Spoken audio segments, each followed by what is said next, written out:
그래서 이제 과세 방식을 변경하면서 지금 소송 진행되고 있는 것들을 살펴보니까 지금 일부 국가 승소 판결이 더 많은 것 같아요. 아무래도 저희들 전문가들끼리 의견을 나눠보면은 국세청의 과세 논리도 만만치 않은 것 같습니다. 그래서 이게 납세자들이 승소한다는 보장이 지금 없어요. 될 수 있으면 올해 증여를 해서 감정평가 대상에서 제외되는 것이 절세 플랜의 기본이니까 우선 연말까지라도 증여를 좀 해보는 것이 어떤가 싶습니다.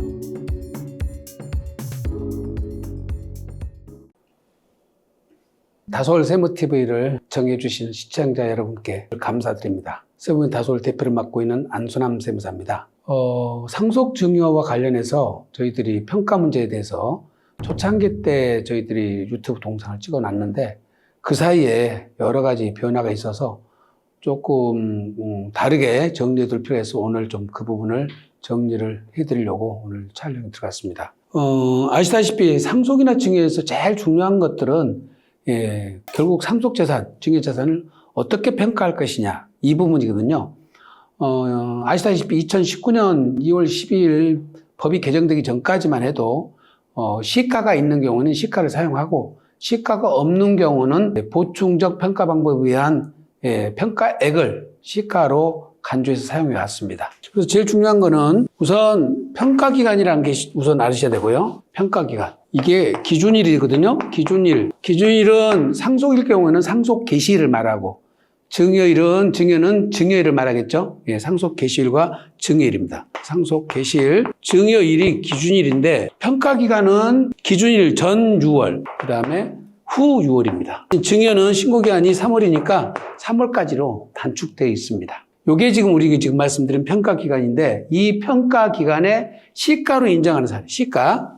시가로 보는 가격이 뭐뭐 있나요? 매매가액, 당해자산의 매매가액이겠죠? 가액. 그 다음에 감정가액, 그리고 공매 경매가액. 경매가액을 시가라고 가서 적용할 수가 있고 여기서 이제 또 한 가지가 보이는 것이 이제 유사매매 사례가액이라고 있죠? 당해자산가액이 아니라 이거는 유사매매 사례가액 갖다 쓸 수는 있습니다. 유사매매 사례가액은 전은 6개월까지는 맞는데 후는 신고기한까지만 갖다 쓸 수 있죠. 왜냐하면 신고기한 이후에 발생한 유사매매 사례가액 갖다 쓸 수가 없을 테니까요.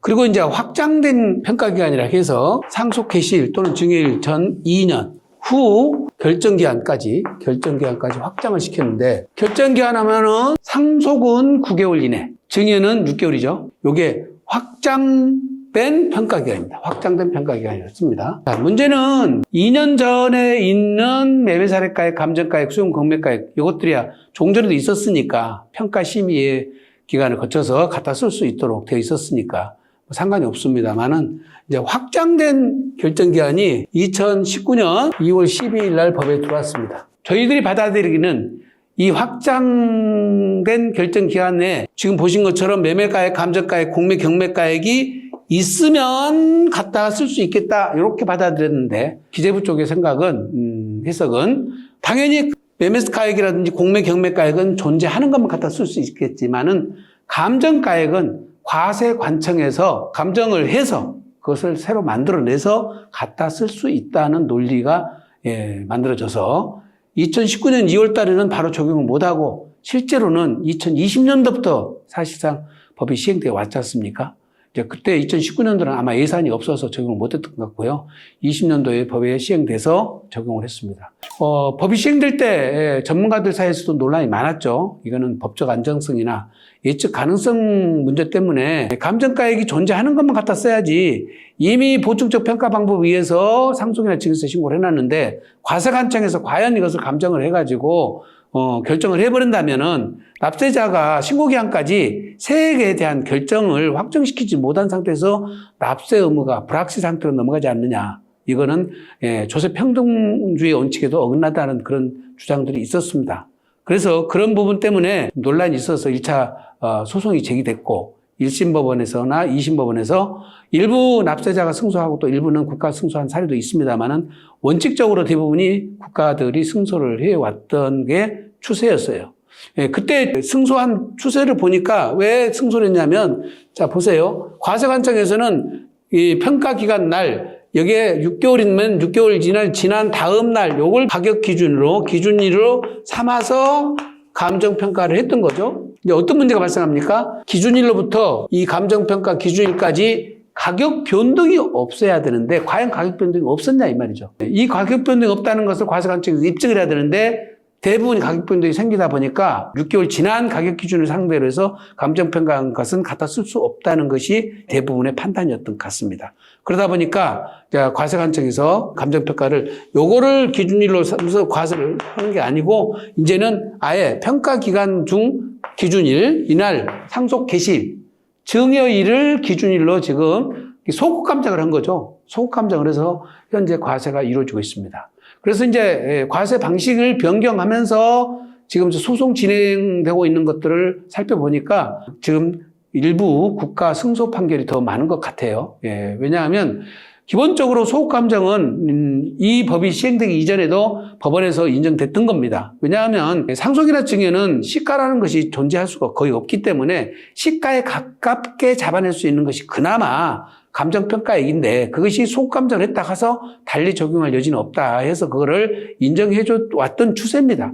그러다 보니까 그 추세의 기준으로 봤을 때는 이때 과세관청에서 소급감정한다 하더라도 달리 볼 것은 아니지 않느냐 하는 것이 법원의 판단 같아요. 지금 감정평가 기준일 자체가 달라지면서 판례 양상도 제가 보기에는 좀 달라지고 있는 것 같아요. 그래서 이것에 대한 부분이 전문가들 사이에서도 과연 지금 소급 감정을 하는 것 자체가 문제가 없다고 볼 것이냐. 문제가 없다고 볼 수는 없겠지만은 어쨌든 과세관청 입장에서 보면은 신고기한 다음 날부터 결정기한까지 그 사이에 소급 감정을 하는 것이니까 일반적으로 어느 정도 제동을 걸었다는 거죠. 두 번째는 법에서 말한 건 아니지만 사무처리 규정에다가 추정시가와 또 우리가 보충적 평가 방법에 의한 가액이 10억 이상 나거나 또는 10% 이상 나면은 감정을 한 걸로 그렇게 범위를 제한을 뒀기 때문에 납세자한테 그런 재산권 침해가 부당하게 이루어진 건 아니라는 국세청 주장이 법원에서 그래도 나름대로 합리적으로 좀 받아들여지고 있는 것 같아요.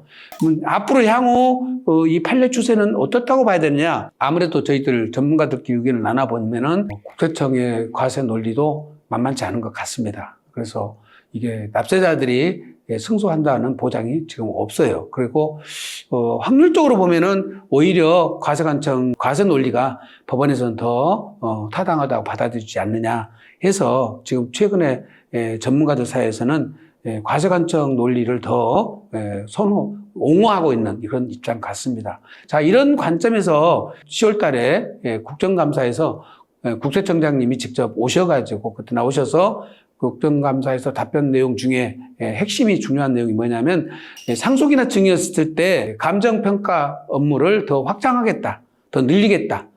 물론 세수 차원도 있지만은 과세 평등 차원에서라도 더 확장시키겠다는 것이 국세청의 지금 세정 방침이고요. 아마 내년도 감정평가 예산도 올해보다 아마 2배 가까이 더 늘리는 것 같습니다. 그러면 저희들이 추정컨대 지금 현재 50억, 기준시가 50억 이상 넘어가는 꼬마 빌딩들, 나대지 같은 경우에 거의 지금 감정평가를 하고 있는 걸로 보여지는데 지금 구체적으로는 일반한테 공개는 돼 있지 않습니다. 국세청에서 업무를 처리하고 있으니까 저희들이 업무를 하면서 통계치를 잘 본 바로는 50억 넘어가는 것들은 지금까지 해왔는데 아마 이게 더 가격이 낮아지겠지 않겠느냐. 즉 아마 30억이나 40억으로 기준시가 금액을 더 하향시킬 가능성이 높고요. 또 시가와 기준시가와 차이가 많이 나는 것들 중심으로 아마 선정을 할 것 같고 지금까지는 주거용이라고 해서 감정평가를 통상적으로 제해왔는데 내년도부터는 주거용까지도 고급주택도 감정평가 대상으로 확대할 계획일 것 같습니다. 상속이야 우리가 선택의 여지가 없죠. 올해 돌아가시겠다 해서 올해 돌아가신 것도 아니고 증여는 어쨌든 간에 조금 땡겨서 할 수가 있지 않습니까? 내년에 증여할 것들이라면 될 수 있으면 올해 증여를 해서 감정평가 대상에서 제외되는 것이 절세플랜의 기본이니까 우선 연말까지라도 그것이 확대되기 전에 증여를 좀 해보는 것이 어떤가 싶습니다. 그래서 여러분들이 이 부분에 대해서 조금 고민을 같이 해보시고요. 또 세무 전문가들도 여러분들이 이제 지금 제가 오늘 여기서 개괄적인 내용을 설명했습니다만은 이 판례 추이를 또 지켜보면서 납세자들을 선도를 해야 될 것 같습니다.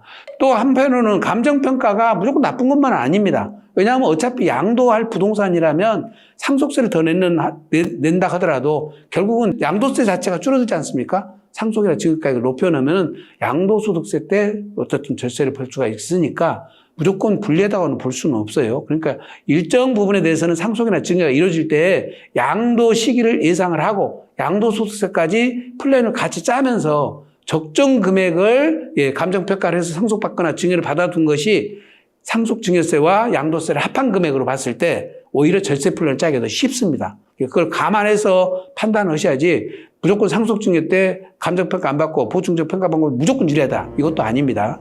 그래서 지금 상속증여 받은 부동산은 언젠가는 매각을 해야 될 테니까 매각에 따른 양도소득세도 감안해서 고려해서 판단하셔야 됩니다. 그래서 이런 것까지 감안해서 시뮬레이션을 해보고 상속증여 당시 평가액을 뭘로 가져갈 것인지, 기준시가로 할 것인지 감정가로 할 것인지, 또는 6개월 이내 거래를 해서 양도가액과 증여가액을 상속 개시 당시 증여가액을 동일해서 양도 차익이 발생하지 않게 만들 것인지는 한번 검토를 해보시고 의사결정을 해보시면 될 것 같습니다.